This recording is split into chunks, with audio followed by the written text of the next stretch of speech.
Mesdames et messieurs, bienvenue sur la télévision démocratique, la RTVS 1 qui vous propose son émission Au cœur de la société. Vous le savez, Au cœur de la société s'intéresse à tous les sujets qui sont plus proches de la population. Nous parlons de la proximité. Et cette émission vous est proposée aujourd'hui en collaboration avec toute l'équipe de la télévision démocratique. Et on est venu s'enquérir de l'évolution de la situation. C'est un projet qui a le résultat impact visible, un projet qui concerne plus le centre de la République démocratique du Congo, la zone centre. En face de nous, nous avons le coordonnateur de ces projets, c'est le projet de renforcement des infrastructures socio-économiques dans la zone centre de la République démocratique du Congo. Un projet qui est piloté, nous l'espérons, à la perfection par un digne fils, M. Deo Sunzu, qui est coordonnateur national. Il est ingénieur civil hydraulicien, spécialiste en eau potable. Il était en eau potable et assainissement. Il a accepté le rendez-vous de la télévision démocratique pour qu'il puisse répondre un peu à toutes nos questions. Un projet qui porte sur 5 ans. Monsieur Deo, bienvenue sur la télévision démocratique. Les Congolais, les étrangers nous regardent à travers le monde. Est-ce que vous vous portez bien? Oui, ça va très bien par la grâce de Dieu, ça va. On peut dire que ça va. D'où est venue l'idée de mettre en place ce projet? Bon, il faut que j'explique de manière historique. Un projet, c'est un projet du gouvernement, ça il faudrait déjà le dire. C'est le gouvernement de la République démocratique du Congo qui a négocié un financement auprès du groupe de la Banque africaine de développement. Et c'est sur base d'une évaluation qui est faite. Vous savez, un pays a une planification qu'elle fait, elle s'accroche à une politique sectorielle bien déterminée, et c'est sur base de cela que le gouvernement a négocié ce financement auprès du groupe de la Banque africaine de développement, qu'on appelle BAD aujourd'hui. Alors, le projet s'intitule comment? Le projet, cela veut dire projet de renforcement des infrastructures socio-économiques de base dans la zone centre de la RDC.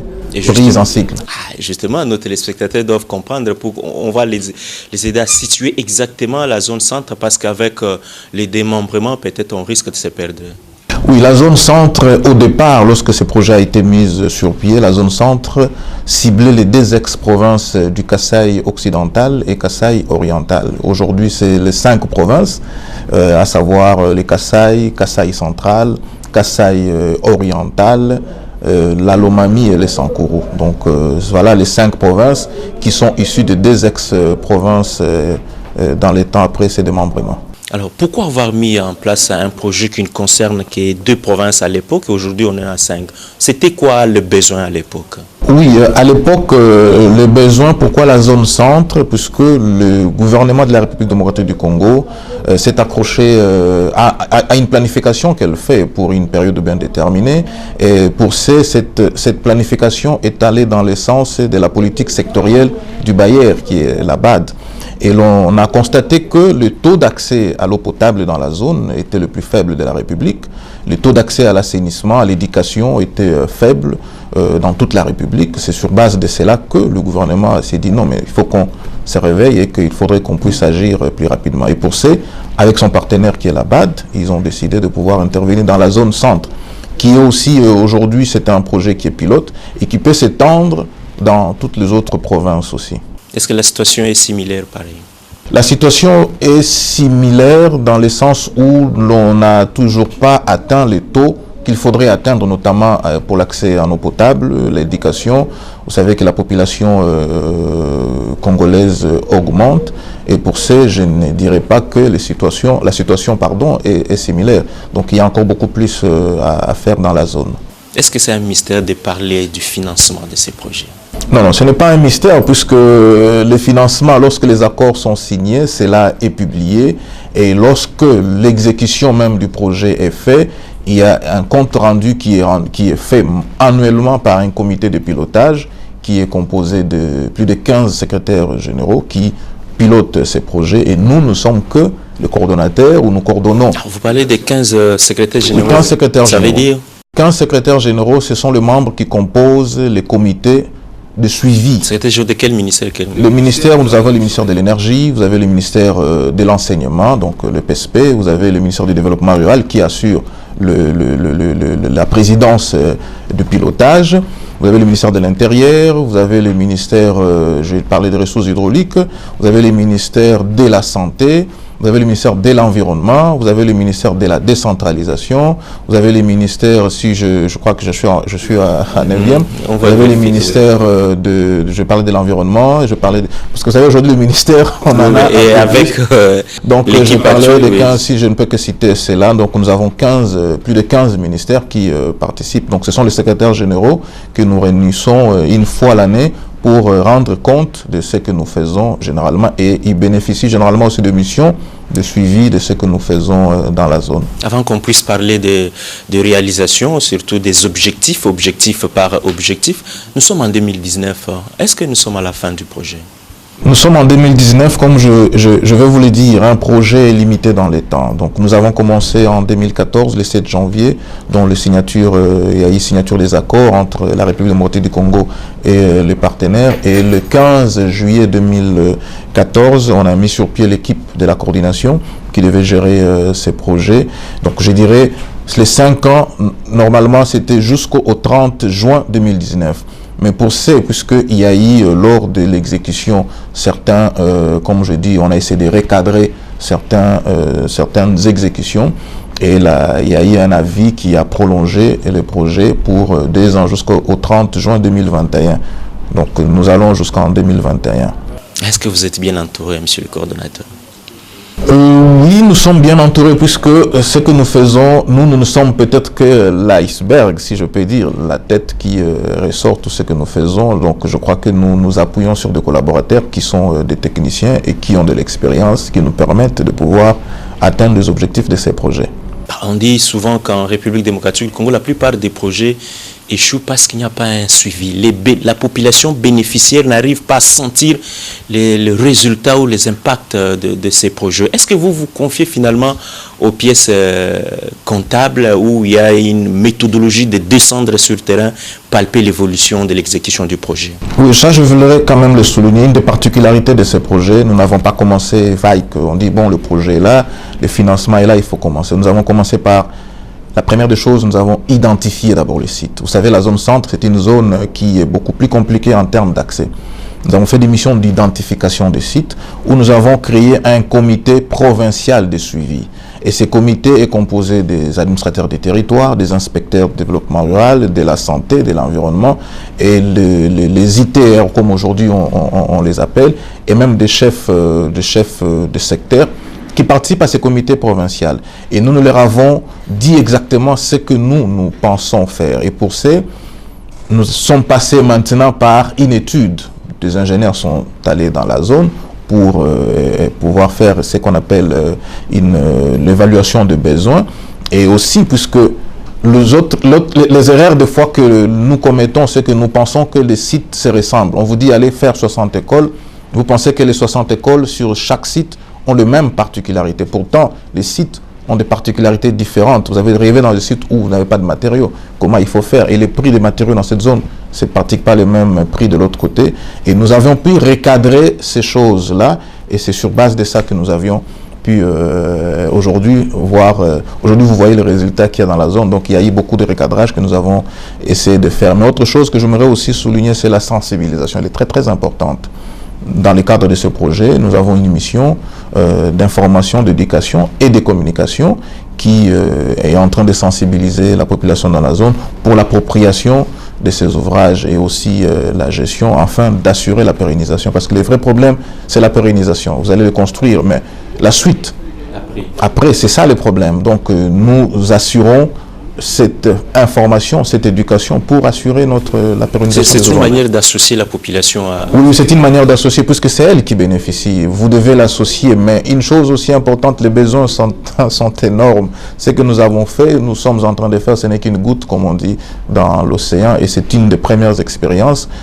Dieu merci, elle est en train de réussir et apporter ses fruits. Est-ce qu'il y a une barrière linguistique dans la sensibilisation de la population? Non, il n'y a pas de barrière linguistique puisque la mission qui est recrutée pour assurer cette sensibilisation, c'est une mission qui doit, dans les termes, utiliser la langue locale et puis d'utiliser de personnels qui sont recrutés dans la zone.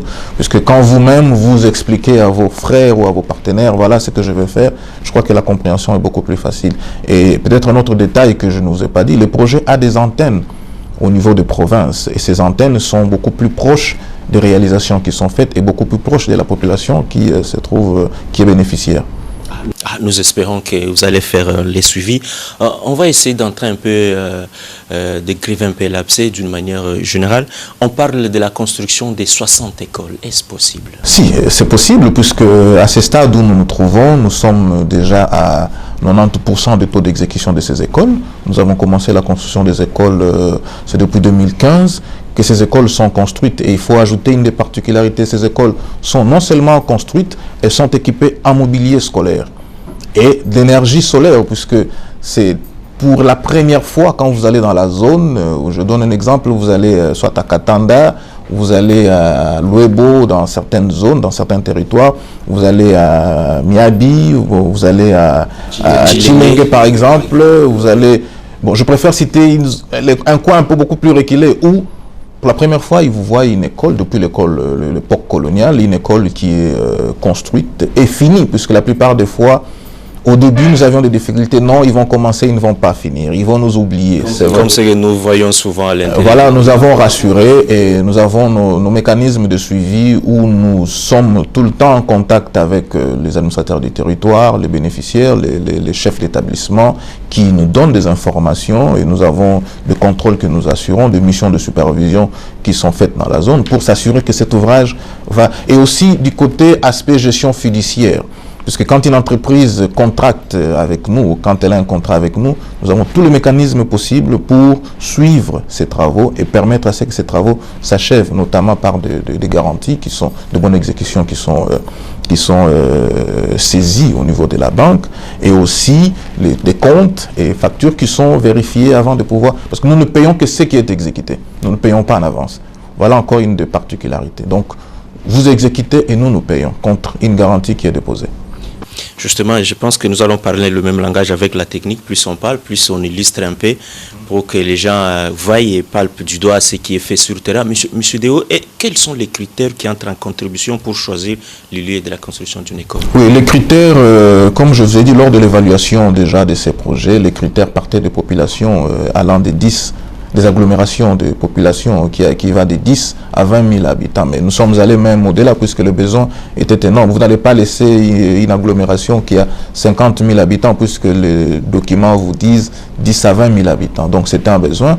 Nous avons tenu compte de cela et nous avions fait passer cela par une approbation du comité provincial pour ne pas dire que vous avez construit pas chez moi. Vous savez, dans la zone, il faudrait savoir gérer tous ces aspects-là, des fois sectoriels ou tribal dans la zone. Donc, il fallait gérer et valider ces sites avant de pouvoir intervenir. Alors, 60 écoles, c'était prévu pour 2 provinces. Aujourd'hui, on en a 5. Oui, 60 écoles, c'était prévu pour 2 provinces, à savoir 30 pour ex-oriental, 30 pour ex-occidental. Donc, ces 30 sont répartis sur des territoires et nous avions commencé cette intervention. Bon, je donne un exemple. Il pourrait arriver que vous trouvez dans la Lomami, ils en ont 9, vous allez dans les Sankourou, ils en ont 12. Alors, ça pose des problèmes en termes de répartition égale. Mais nous disons que nous sommes partis de cette répartition des 30 que nous avions à l'époque. Donc, aujourd'hui, nous pouvons espérer que pour des ajouts, pour des besoins supplémentaires, il est toujours possible de pouvoir régulariser la situation puisque le besoin demeure encore. C'est quoi régulariser la situation? Régulariser la situation, il faudrait normalement, bon, non seulement revenir à la BAD, aussi du côté gouvernement, pour que l'on puisse financer des travaux supplémentaires dans la zone. Et ce sont des écoles modernes? Ce sont des écoles modernes, ça je peux vous assurer. Je vous dis que ce sont des écoles modernes équipées en mobilier scolaire et en énergie solaire aussi pour des vacations soir, parce qu'il y a dans la zone où quand il fait 16h, 17h, mais toutes ces écoles sont équipées en énergie solaire. Ça c'est vraiment une des particularités et qui fait même la joie quand vous allez dans la zone. Le soir, quand c'est allumé, vous voyez la population qui est tout autour, qui contemple. Et nous, ça nous fait un plaisir du fait que vous partagez cette joie-là avec eux. Bon, c'est vrai, ils contemplent. Avez-vous déjà palpé du doigt cette joie-là? Avez-vous déjà eu le temps de rester dans ces coins-là? Oui, ça, parce que j'ai participé aux missions d'identification. C'était au mois de décembre, en 2015. J'ai participé à ces missions. Je vous dis d'abord, du point de vue accès dans la zone, c'est compliqué. Des fois, il fallait faire 30-40 km à pied, je vous dis, et pour arriver à atteindre cette population. Et quand elle vous voit, cette population, elle est tout à fait contente. C'est dit, bon, il y a quand même des gens qui ont pensé à nous. Sinon, l'on pouvait se dire, bon, écoutez, on se limite là. On ne va pas plus loin. Pourtant, plus loin, qui n'ira pas si vous n'allez pas non plus. Et aujourd'hui, quand vous réalisez que cet ouvrage est construit, c'est une joie. Ce n'est que ça. Sans avoir apporté à manger, sans avoir apporté un franc, mais déjà l'infrastructure qui existe, je vous dis, quand nous partageons cette joie, des fois nous avons des larmes aux yeux. Et ça vous fait du bien. Oui, ça nous fait du bien, mais on a besoin. Ça vous dit, c'est le travail bien accompli. Vous mettez dans la peau d'une personne qui participe à un bonheur, vous comprenez, mais c'est un bonheur là qui consiste à résoudre le problème des autres. Oui, qui consiste à résoudre le problème des autres par le biais, je dois encore insister, du gouvernement congolais qui nous donne ces mandats de pouvoir faire ces ouvrages dans la zone. Alors, M. Déo, il n'y a pas que la construction des 60 écoles, il y a 60 systèmes d'accès à l'eau potable, dont 10 solaires. Oui, il y a 60 mini-réseaux, nous appelons de mini-réseaux, c'est un système d'adduction en eau potable qui vont partir de forages d'eau avec des réservoirs qui vont desservir de bornes fontaines et des branchements particuliers. Bon, nous disons mini-réseaux, mais ce sont des grands réseaux, puisqu'il y a aussi la possibilité d'aménagement des sources qui seront traitées, puisqu'il y aura une unité de traitement d'eau juste à côté de ces réseaux. On en a 60, un réseau encore de 30 ex-orientales, 30 ex-occidentales. Bon, ce n'est qu'un début, puisque ce projet, lorsqu'il a été mis sur pied, bon, c'était que l'on a l'objectif de pouvoir étendre, c'est un projet pilote, on a l'objectif de pouvoir l'étendre dans l'autre province et voir des besoins supplémentaires, avec l'expérience que nous avions acquise aujourd'hui, de pouvoir encore en ajouter un peu plus. Et là aussi, c'est la même méthodologie, les suivis. Oui, la même méthodologie, le suivi, l'identification d'abord de ces sites. Ça, c'est la partie la plus importante. Procéder à une étude de réalisation, vous évaluez les besoins, et sur base de ça, nos procédures, je vais déjà peut-être anticiper, nous lançons un appel d'offres. Un appel d'offres qui ouvre la compétition afin de sélectionner une entreprise qui sera capable de pouvoir l'exécuter. Mais on ne se limite pas là, l'entreprise doit nous donner des garanties qui prouvent qu'elle pourra exécuter cet ouvrage jusqu'à la fin, puisque les entreprises qui n'ont pas été performantes ou qui n'ont pas été compétentes n'avons pas hésité à résilier le contrat. Et jusque-là, vous n'avez pas des points avec ces entreprises-là? Le problème avec les entreprises, une entreprise, il faut la suivre. Par exemple, les entreprises, l'exécution, vous savez, même le contrat lui-même le précise aussi. Le retard quand il y a des cas comme retard d'exécution, le contrat a des dispositions qu'il faudrait mettre en application. Mais aussi, du côté du maître d'ouvrage, un retard peut dû, par exemple, à une catastrophe. À une catastrophe, par exemple, dans la zone où un pont qui s'est écroulé. Ça se comprend et ça décale, ça peut décaler. Il peut arriver que nous comprenions que ça décale. Mais ils font rapport directement? Oui, ils font rapport parce que nous avons des missions de contrôle qui sont là et nous-mêmes aussi, nous avons toutes ces informations et il y a un planning, un chronogramme d'exécution des travaux qui doit être actualisé. Mais on ne peut pas aussi permettre une actualisation d'un chronogramme pour une entreprise qui présente des faiblesses en termes d'approvisionnement de matériaux ou qui a des moyens et ne sait pas le faire. Tout ça, c'est un travail beaucoup plus... C'est ça le problème, au fait, que nous avons. Mais des problèmes en termes d'ordre majeur, nous n'avons pas particulièrement. La santé vous intéresse aussi? Si la santé nous intéresse... Il est prévu la construction de 60 centres de santé. Ce sont de mini-hôpitaux, si je peux le dire, puisque dans la zone, quand vous... Équipés? Oui, vous construisez ces centres de santé, vous les équipez. Parce que, et en même temps, et sont équipés non seulement en équipement médical, mais il y a des produits aussi pharmaceutiques qui sont fournis. Il y a un kit de laboratoire qui est fourni, et aussi l'énergie solaire pour faire fonctionner des frigos pour conserver les vaccins, conserver certains produits qui demandent une température bien déterminée. Et le personnel? Le personnel, c'est le personnel du ministère de la Santé. Là, elle intervient directement le ministère. Oui, le ministère, voilà, dans les cadres où le ministère de la Santé intervient. Pour le personnel, nous avions à l'époque rédigé une correspondance demandant au secrétariat général du ministère des Finances, qui est membre du comité de pilotage, pour former les personnels soignants dans la zone qui doivent bénéficier de ces équipements-là. Ben, ça, c'est intéressant. Bon, c'est ce que nous faisons malheureusement. Et nous espérons que le projet va se pérenniser un peu dans d'autres provinces, comme vous le dites, les pilotes. Oui, ça, cela dépend beaucoup plus des partenaires, notamment la République démocratique du Congo et le groupe de la Banque africaine de développement.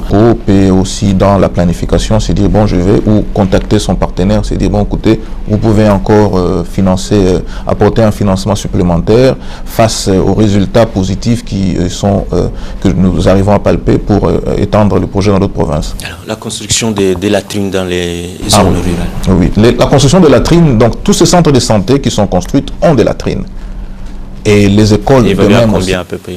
Les latrines, il avait été prévu 404 latrines. Nous sommes allés jusqu'à 505 latrines. Comme je vous ai dit, quand vous évaluez le besoin, vous savez comprendre que, bon, dans l'enveloppe qui est prévue, nous pouvons adjoindre. Mais tout ça en ayant toujours la vie aussi de la BAD, parce qu'il y a une planification qui est faite, il y a des supervisions qui est faite. Donc, nous avons 505 latrines qui sont construites dans la zone pour le volet assainissement. Modernes, elles sont modernes. Elles sont modernes puisque nous n'allons pas entrer peut-être dans les détails de ce qui a été fait avant, mais nous sommes dit qu'il faudrait qu'on apporte un vent nouveau dans la zone et que le taux d'accès à l'assainissement, il faudrait le relever. Donc aujourd'hui, les indicateurs sont palpables et sont vérifiables, même par vous. Je pense peut-être qu'on vous invitera pour une mission, si vous voulez bien, voir ce qui est fait dans la zone et les identifier aussi. Justement, mais ça c'est une parole donnée du coordonnateur national de ces projets.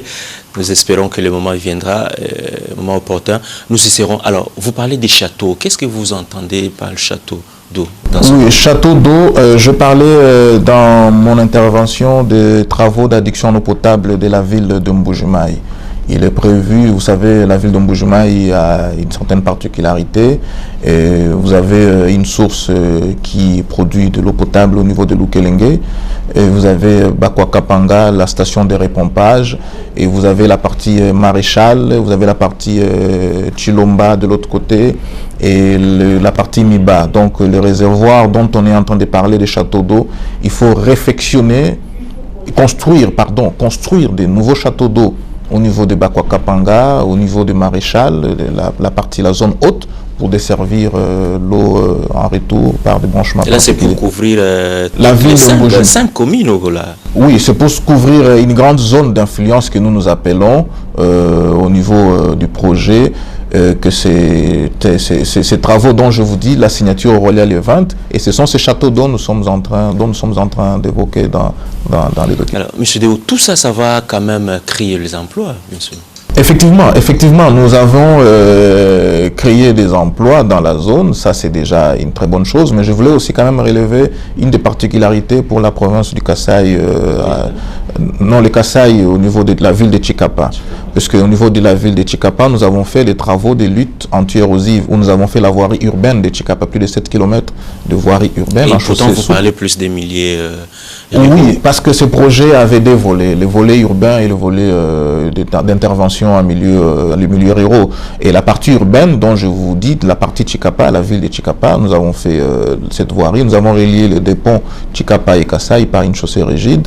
Nous avons construit des déversoirs, nous avons fait des caniveaux en béton armé, tout au long devant l'aéroport de Chikapa. Je pense qu'on peut suivre ça en illustration pendant que vous êtes en train d'expliquer. Exactement, donc nous avons sécurisé les installations de la régie des eaux, qui sont des installations modernes qui ont été construites. Nous avons fourni des produits de traitement d'eau potable pour la ville de Chikapa à hauteur de 750 tonnes de produits de traitement d'eau potable. Nous avons fourni des groupes électrogènes, puisque c'est une solution, comme je j'ai dit, provisoire pour faire fonctionner cette usine. On avait besoin de l'énergie. Et on est en train de produire 1,6 MW d'énergie qui fait tourner l'usine de captage et l'usine de traitement. Et puis, il faut refouler. Donc, pour la ville de Chikapa, l'intervention des volets urbains, voilà ce que nous avons fait. Ça a créé des emplois dans la zone, ça il faut que je vous le dise. L'autre volet urbain, c'est la ville de Mbuji-Mayi, dont je vous ai dit que le 20 septembre... Chikapa semble être bien privilégié. Cette ville s'est taillée la part du lion dans le projet André. Non, ce n'était qu'une continuité, puisque la BAD a intervenu dans la zone dans le cadre du projet PASU. Le projet PASU a assuré la construction de cette usine moderne de la Régie des eaux, et cette usine pouvait disparaître puisqu'il fallait sécuriser cette usine, d'où nous avons intervenu dans le cadre des travaux de lutte anti-érosive.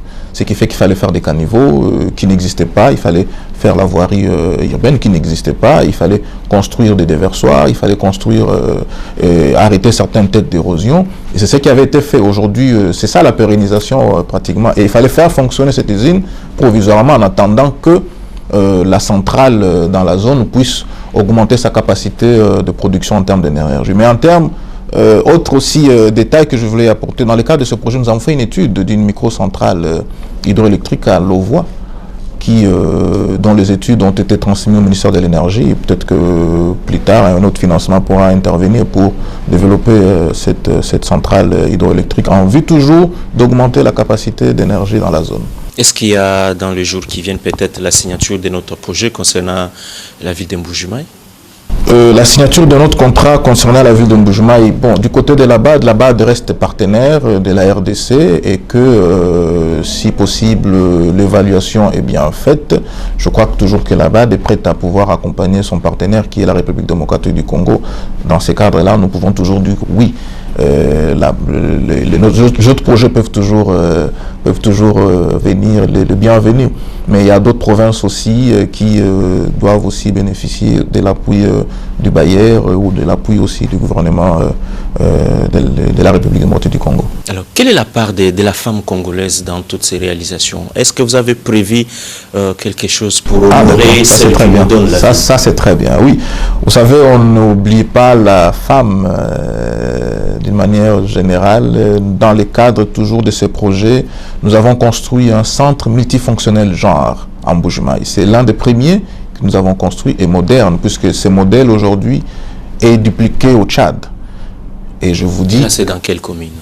Nous l'avons construit sur le site de PEMKO. Le site de PEMKO, je ne sais pas s'il faut dire c'est quelle ville, mais sur le site de PEMKO, nous avons construit un centre qui est équipé. Et nous avons en même temps, toujours dans le cadre de la femme, si je peux dire, nous avons fourni des associations aux associations des femmes pêcheurs au niveau des Tchala. Et autre aussi détail, dans le cadre toujours de la femme, nous avons prévu de microcrédits aux associations des femmes dans la ville de Mbuji-Mayi. Donc, ils doivent se constituer en association. Vous avez prévu ou c'est déjà en train d'être...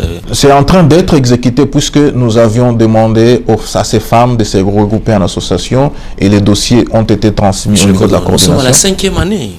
Non, c'est là parce que vous savez, la construction d'un ouvrage comme celui-là peut vous prendre 9 mois ou une année pratiquement, et aussi les activités s'échelonnent. Vous n'allez pas commencer à octroyer des microcrédits à la première année sans pour autant faire d'abord une étude dans la zone. Qu'est-ce que ces femmes produisent dans la zone? Qu'est-ce qu'elles ont comme activité vraiment génératrice de revenus dans la zone? Tout ça, ça fait partie d'une étude. Et c'est sur base de cette étude que vous pouvez maintenant vous permettre à pouvoir octroyer ces microcrédits. Sinon, si vous allez à l'inverse, vous n'aurez pas à atteindre les résultats qui sont attendus. Et donc sur terrain? Sur terrain, oui, donc comme je disais, les résultats attendus sur terrain, vous ne pouvez pas les avoir. Donc à ce stade, il est prévu qu'on va commencer à octroyer ces microcrédits. Et c'est une bonne chose, dans le cadre toujours des femmes, le projet a dû organiser une formation de renforcement des capacités des associations des femmes de la ville de Mbuji-Mayi qui ont fait le voyage d'études, qui sont allées à Mwanda, qui sont allés à Kisantu pour voir ce que les autres associations de femmes font de l'autre côté, afin de pouvoir les dupliquer dans la province, dans la zone centre, si je peux le dire ainsi. Et cela, ça nous amène à vous poser la question, monsieur le coordonnateur. Est-ce qu'il y a une estimation de la population bénéficiaire? Oui, une estimation directe, c'est chiffré à 3,3 millions d'habitants. Ça, c'est direct, le bénéficiaire direct. mais les bénéficiaires indirects, nous allons jusqu'à 5 millions d'habitants dans la zone. 5 millions. 5 millions d'habitants, voilà. Ah mais là c'est intéressant. Si, c'est très intéressant. C'est pour vous dire que c'est un travail qui est fait dans la zone et que ça apporte quand même de l'espoir et aussi du bien-être, si je peux le dire ainsi, dans la zone. Parce que déjà, quand je parle de Mbujimaï, vous estimez la population de la ville de Mbujimaï. Aujourd'hui, si elle a l'eau potable, vous voyez ce que ça produit comme taux de bénéficiaires. Alors, parlons un peu d'autres provinces de Mambré. Il y a la Lomami, par exemple. Qu'est-ce que vous envisagez avant qu'on puisse parler du Sankoro? La Lomami est bénéficiaire. Parmi les 60 centres de santé dont je vous ai cité, la Lomami a des centres de santé qui sont construits, il y a des écoles qui sont construites, il y a des mini-réseaux qui sont prévus d'addiction en eau potable pour la Lomami. Ça, c'est toujours le cadre de ce projet. Et les travaux sont en train d'être réceptionnés, notamment pour les écoles. Et les écoles qui ont réceptionné des élèves à la rentrée scolaire de l'année passée et même de cette année aussi. Le Sankoro également? Également, comme je vous ai dit que c'était les 30 qui ont été répartis de part et d'autre. Donc toute cette répartition se retrouve dans toutes ces groupes. Alors comment recevez-vous le rapport? Alors comment nous fonctionnons? Comme je vous ai dit, nous avons des antennes. Nous avons des antennes au niveau des provinces qui sont composées d'un chef d'antenne, qui a des ingénieurs, qui a tout un bureau. Et à côté d'eux, nous avons des missions de contrôle qui suivent pratiquement au jour l'exécution des travaux et qui rendent les rapports à l'antenne et l'antenne qui nous transmet pour le suivi. Et nous, au niveau du projet, de manière en matière de gestion, nous avons l'audit interne. Nous avons un auditeur interne qui suit au quotidien tout ce que nous faisons. Et annuellement, nous avons l'audit qui est recruté par la BAD. La Banque africaine de développement recrute une mission d'audit internationale qui passe en revue tout ce que nous faisons. Et après, ces rapports, il est rendu directement à la BAD qui donne son avis. Et ces rapports peuvent proposer des sanctions, peuvent amener jusqu'à la suspension, par exemple, du financement. Et une autre particularité, ce projet, nous sommes l'un des rares projets qui a reçu la mission d'investigation de la BAD pour voir tout ce que nous faisons. Parce que vous savez, là où il y a la gestion en termes d'argent, il faut un suivi au quotidien et un suivi au respect des procédures, puisque nous utilisons les procédures de la BAD.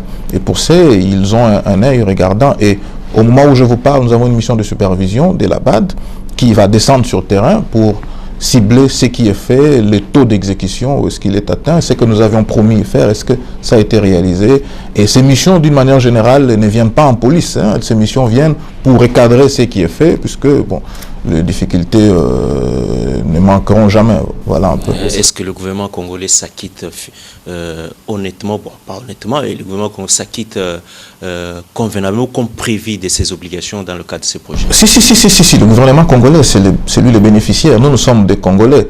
Donc, pour dire que nous sommes impliqués à 100% à ce qui est fait. Et le gouvernement congolais s'implique, comme j'ai dit, par les biais du comité de pilotage. Il y a un président du comité de pilotage et il y a le ministre du tutelle du développement rural qui est le premier bénéficiaire de ces projets, puisque nos interventions à 90% c'est dans les milieux ruraux. Donc il est le premier bénéficiaire et que lui aussi intervient pour la plupart des fois dans les recadrages, il est informé de tout ce qui est fait, puisque, comme je dis, c'est lui le premier bénéficiaire. Donc le gouvernement congolais intervient, et aussi par le biais du ministère des Finances, qui est gouverneur pays, qui négocie directement avec les bailleurs.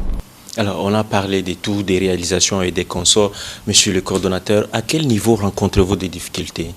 Oui, les difficultés, je dirais, je dois être honnête, je ne dirais pas que les difficultés manquent. Oui, les difficultés, nous les avons rencontrées, notamment les difficultés d'accès à la zone. La zone centre, c'est une zone qui est complètement enclavée. Les routes n'existent pratiquement pas.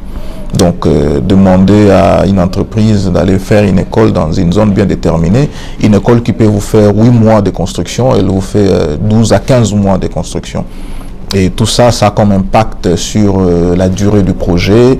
Et des fois, nous nous sommes arrangés à ne pas avoir des avenants financiers, juste des avenants en termes de délai. Ça, c'est aussi quand même une force que nous nous sommes donnés, puisque c'est pas facile. Ça, c'est l'une des difficultés. Bon, l'autre difficulté aussi, c'est que en termes de moyens de fonctionnement, nous allons des fois au-delà de nous-mêmes pour arriver à atteindre ces objectifs. Ça veut dire quoi? Quand je parle en termes de fonctionnement, par exemple, je prends un cas pratique, il est prévu une mission de supervision pour 5 jours. Ok, vous ne pouvez pas aller au-delà de ces 5 jours puisque en matière financière, vous devrez avoir un avenant. Et dans la zone 60 km, je donne un exemple qui doit se faire, 60 km qui doit se faire en 3 heures du temps, vous la faites en 17 heures du temps.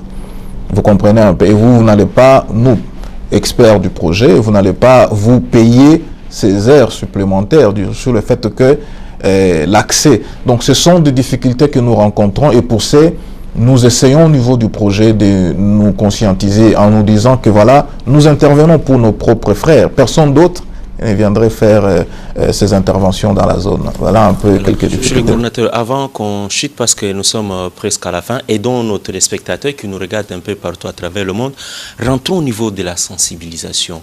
La première étape consiste à quoi pour, tu peux dire, la prise d'un contact entre la population et l'équipe qui est venue. Est-ce qu'il y a des problèmes à ce niveau-là? La population s'adapte facilement. Le mariage là, est-ce que c'est facile? Comment ça se passe? Oui, je vous dis, cette sensibilisation dans le cadre de ce projet nous a beaucoup aidé. Parce que le mariage, comment ça se passe? Comme je vous dis, on arrive d'abord à atteindre les gestionnaires des masses, si je peux les dire. Les gestionnaires des masses, nous les expliquons. Vous savez, la difficulté au départ, c'est que vous les amenez l'argent. Non. Vous devez les expliquer. Ils doivent comprendre que vous les amenez des ouvrages. Peut-être dans leur langue qu'ils maîtrisent bien. Oui, dans la langue qu'ils maîtrisent, puisque, bon, comme je vous ai dit, ceux qui assurent ces missions d'identification et de communication, pardon, et d'éducation parlent la langue locale. Alors, vous les sensibilisez pour qu'ils comprennent ce qui est fait. Et cette sensibilisation nous a sauvés dans quel sens? Lorsqu'il y a eu des troubles de Kamoina-Sapou, des troubles malheureux dans la zone de Kamoina-Sapou, je vous dirais qu'aucun ouvrage du projet Prise n'a été vandalisé, contrairement à d'autres. Aucun ouvrage n'a été vandalisé, aucun véhicule n'a été pillé. Pourtant, nous avons intervenu dans des zones rouges. Et certains de nos ouvrages ont été sécurisés, si je peux dire, par certaines milices. Et qui, quand ils voient le véhicule du projet, ils se disent, non, c'est là, nous apporte des écoles, c'est là, il faut les laisser passer. Moi, personnellement, j'étais du 15 au 16 décembre 2016, j'ai échappé, si je peux dire, à une situation malheureuse du côté de Kamonia, du côté de Maïmounene. J'y étais moi-même pour le suivi des écoles qui sont construites dans la zone. Donc, vous échangez avec eux. Bon, on est là pour vous aider. C'est pour apporter le développement dans la zone. Et c'est partie de la sensibilisation. Donc au départ, ils savent ce que vous êtes en train de faire et facilement ils s'en approprient. Et je crois que ça va assurer la pérennisation de ces ouvrages. Et la sensibilisation est toujours... Elle continue. Bon, la sensibilisation, le bénéficiaire, je prends l'exemple du ministre... Ça c'est très important ça. Ministre de l'Enseignement, les ouvrages qui sont construits, c'est lui le bénéficiaire. Donc il doit assurer les mesures de pérennisation pour les ouvrages dont il est bénéficiaire. Alors, d'une manière générale, en tant que coordonnateur de ces grands projets, pourquoi la plupart des projets échouent en RDC? Bon, malheureusement, je n'ai pas travaillé dans les projets qui ont échoué. Je suis dans un projet qui, comme vous le dites, qui porte ses fruits. Je pense que c'est sur le fait que l'on est consciencieux d'abord soi-même et que l'on souhaite atteindre les objectifs et l'on souhaite à ce que l'on puisse être mieux coté et aussi sur le fait que d'abord, c'est pour qui nous intervenons, ce sont nos frères, si je peux dire, nos frères congolais. Pour ça, il faut aussi cette conscience-là personnelle pour réussir. Moi, je prends les cas, par exemple, de tout ce que nous faisons. Nous publions tout ce que nous faisons. Tous les ouvrages que nous construisons dans la zone, tout est publié sur le site internet pour ne pas peut-être faire la publicité des autres médias, mais nous publions tout ce que nous faisons. Et autre chose aussi, pourquoi d'autres projets échouent? Peut-être sur base de l'évaluation, peut-être certains paramètres n'ont pas été mis sur pied, dans la gestion surtout. Et peut-être aussi il y a eu un laisser-aller dans un certain domaine ou autre, où la technique n'a pas suivi avec l'aspect gestion fiduciaire. Tout ça, ce sont des éléments dont je crois qu'il peut être fait objet d'échec. Et la personne aussi, ça il faut que je l'ajoute aussi, hein, parce que bon, la personne, si la personne elle-même a d'autres intentions dans la gestion de ces projets, bon, ça ne peut que conduire sûr à l'échec. Voilà un peu ce que je peux dire. Alors, la formation du personnel, elle est continue? Oui, la formation du personnel, parce que le recrutement est parti sur base d'un critère de sélection, bien sûr. Hein. Ce sont des experts du ministère du Développement rural qui sont appuyés de l'assistance technique internationale, qui a des courts durées, qui assure la formation. Et aujourd'hui, nous pouvons dire que ce sont des experts que le gouvernement pourra mettre sur le marché et qui peuvent intervenir dans d'autres domaines aussi de gestion de projets, bien sûr. Vous parlez plus du ministère du Développement rural alors qu'il y en a 15. Le ministère du Développement rural, puisque l'intervention majeure de ces projets, c'est dans les milieux, on intervient dans les milieux ruraux. Et le ministère du Développement rural, c'est le premier bénéficiaire. Et nous sommes implantés au ministère du Développement rural. C'est ainsi que je parle plus du ministère du Développement rural, puisque l'on est d'abord tous du ministère du Développement rural et nous gérons ces projets. Au bénéfice du ministère du Développement rural. Voilà pourquoi je parle plus. Est-ce que vous avez les échos ou les demandes venant d'autres provinces qui ne sont pas concernées dans le... Si. Ce matin même, j'ai reçu une autre lettre là, des échos. Si je l'avais, je pouvais vous la lire parce que je l'ai renvoyée au secrétariat. C'est qu'il nous parle des écoles, d'une école qui est construite, je pense, à Banabantumba, quelque chose comme ça, ou Benaleka, et qu'il souhaiterait aussi bénéficier d'un ouvrage comme celui-là.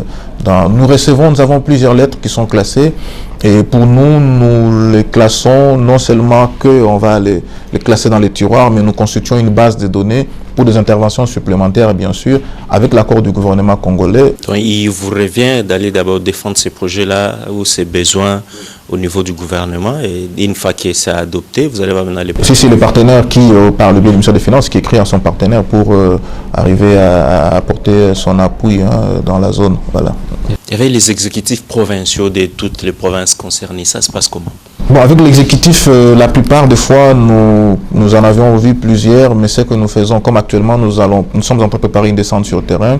Nous rencontrons les gouverneurs parce qu'il faut les sensibiliser aussi. Ce sont les premiers bénéficiaires. Les gouverneurs de chaque province, nous les rencontrons, nous leur montrons ce qui est prévu dans sa juridiction et nous leur montrons ce qui est déjà fait, ce qui est à faire et des problèmes, des difficultés s'il y en a. Nous échangeons avec lui, avec ses ministres et ses collaborateurs. Ils essaient de suivre pour la pérennisation des ouvrages, de ce qui est fait. Et qu'est-ce qu'il souffle à vos oreilles à chaque fois qu'il vient? Non, le besoin est énorme. Le besoin est énorme. Vous savez, la RDC, d'une manière générale, il y a plus de 90%, je peux dire les 80% des terres qui ne sont peut-être pas, qui constituent le milieu rural. Donc, ce qui fait que notre intervention, comme je l'ai dit au début, ce n'est qu'une goutte dans l'océan. Et ce qui fait que quand nous échangeons avec eux, la plupart des fois, ils en demandent un peu plus. D'autres voudraient, par exemple, au Mbujimayi, les travaux qui vont être faits, souhaiteraient assez que l'on puisse faire la même chose, les travaux de lutte anti-érosive pour la ville de Mbujimayi, puisque c'est un succès qu'on a fait à Chikapa. Notamment concernant l'aéroport de Bipemba. L'aéroport de Bipemba, oui. Ce qu'on a fait à Chikapa, c'est un succès. Et le gouverneur du Kasaï oriental voudrait que cela se fasse aussi. Donc, les autres gouverneurs aussi. Et aujourd'hui, comme je vous dis, le besoin est énorme. Donc, nous ne sommes qu'au service de l'État congolais et du partenaire. Donc, si on met à notre disposition les moyens conséquents, nous allons apporter les résultats conséquents aussi. Les besoins sont là, ils vous arrivent de dormir tranquillement avec autant de problèmes à résoudre? Bon, moi je dirais une chose, vous voyez, je suis jeune, je suis le plus jeune des coordonnateurs d'un si grand projet comme celui-ci, même en Afrique centrale. J'ai été récemment à Abidjan, on me l'a dit la même chose, que tu es le plus jeune coordonnateur et que ce qui est fait dans la zone est à féliciter.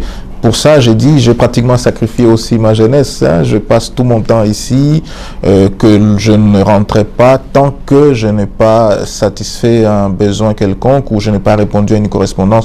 Tout ça, c'est toujours dans le sens de pouvoir atteindre des objectifs qui nous sont assignés.